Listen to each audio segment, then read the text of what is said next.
There we go. Okay. Hello everybody, thank you for coming to listen to my speech. Today I'll be talking about the effects of social media on teens.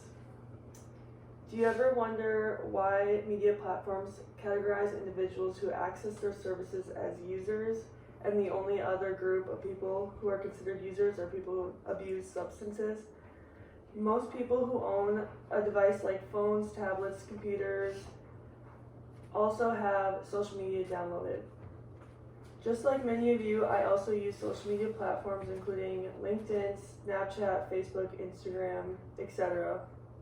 Adolescents ages 13 to 18 who spend more time on social media display higher rates of suicide and depression, according to the Clinical Psychological Science Journal.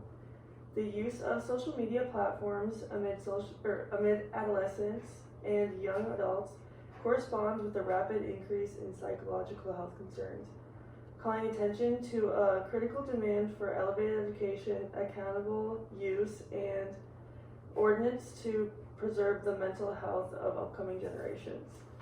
Regarding the surge in psychological issues related to social media access among teens, it's crucial to prioritize higher levels of education on possible mental risks and influence. Curriculum should include comprehensive workshops to inform teachers, adolescents, parents, and community members how to maneuver platforms mindfully, as well as the signs of mental health issues.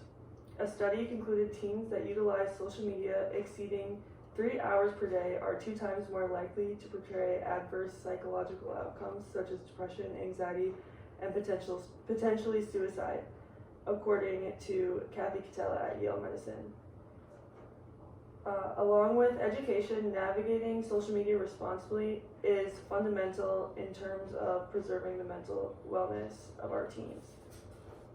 Ensuring the companies that run these platforms to be held accountable for the content they allow and attributes they encourage, as well as the mental health of young adults, taking precedence over the assets of these companies. Instilling concentrated policies to regulate damaging content like cyberbullying and harassment are very beneficial. Users need to practice caution and moderation when utilizing these services. Mayo Clinic states that certain content related to risk-taking and negative posts or interactions on social media have been linked with self-harm and rarely death, as well as companies and individuals taking responsible actions. Legislation needs to regulate social media platforms, prioritizing the mental health over the profits of these organizations. It is dire for national governments to regulate social media content and companies to tackle the rapid rise of mental illness among vulnerable adolescent users. Policies need to be enacted to hold this industry responsible for data collection and algorithmic procedures under a certain age.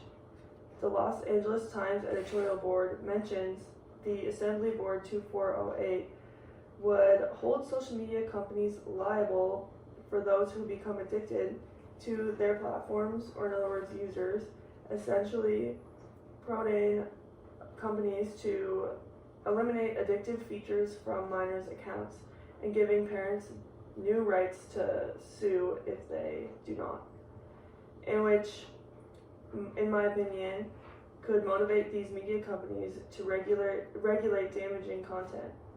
In conclusion, the use of media platforms amid adolescents and young adults corresponds with a rapid increase in psychological health concerns, calling attention to a critical demand for elevated education, accountable utilization, and ordinance to preserve the mental wellness of our upcoming generations.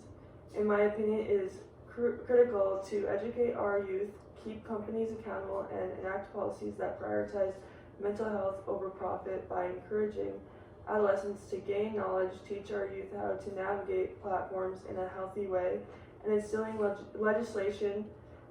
We can make the internet a safer place by valuing mental health to ensure a healthier future.